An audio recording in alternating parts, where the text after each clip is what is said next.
Jakarta Media 7 TV. Pada hari Rabu 21 Mei 2025, Roy Suryo Dr. Tifa selaku terlapor kasus pencemaran nama baik Presiden ke-7 Jokowi terkait tudingan ijazah palsu menyabangi Komnas HAM. Sebenarnya untuk ilmu pengetahuan, yang kami pertanyakan itulah hak publik untuk bertanya. Dan pertanyaan itu adalah pertanyaan standar, pertanyaan biasa. Kenapa ada seorang yang pernah menduduki jabatan publik, tapi ijazahnya kemudian dipertanyakan? Itu sampel saja. Dan kami melihat adanya sindikasi yang sangat besar di sini. Ketika sebuah universitas yang sangat terkenal, kemudian merasa harus mengikuti selera dari penguasa. Jadi itu yang kami laporkan kepada Komnas HAM. Dan insya Allah Komnas HAM bisa kemudian, tadi yang saya dengar, Pak Lulu dan Mbak Grace juga berkomunikasi dengan salah satu komisionernya, Pak Ulil. Dan moga-moga kami nanti bisa melihat perkembangan dan guna dari Komnas HAM ini, dan bahkan kami tidak hanya berhenti di sini, karena kami akan menyampaikan ini ke level yang lebih tinggi lagi, yaitu di level internasional.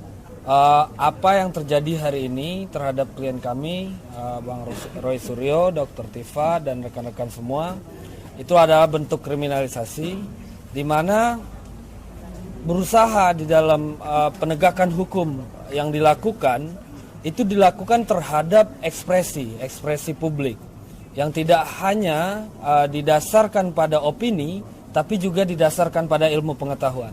Nah, bagaimana dengan sangkaan atau dugaan pasal yang kemudian digunakan? Nah, kalau dari kita dengar ya, keluhan atau aduan ya yang disampaikan oleh pelapor, dalam hal ini Saudara Joko Widodo, itu kan dia melapor merasa difitnah.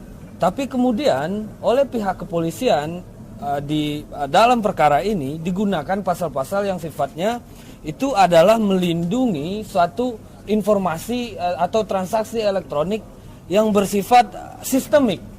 Artinya mungkin informasi perbankan dibobol, informasi resmi dari sebuah situs pemerintah, BPJS dan seterusnya. Itulah yang ancaman penjaranya 12 tahun penjara, yaitu pasal 35 Undang-Undang ITE, atau pemalsuan bukti, menyembunyikan informasi, proses hacking dan lain-lain di pasal 32 Undang-Undang ITE. Kita tahu selama ini orang tidak bersetuju dengan orang lain atas pendapat yang dia tidak suka, tidak menggunakan cara-cara seperti itu. Dia menggugat di pengadilan atau dia mengadu menggunakan fitnah atau pencemaran nama baik. Demikian Trimedia 7 TV melaporkan.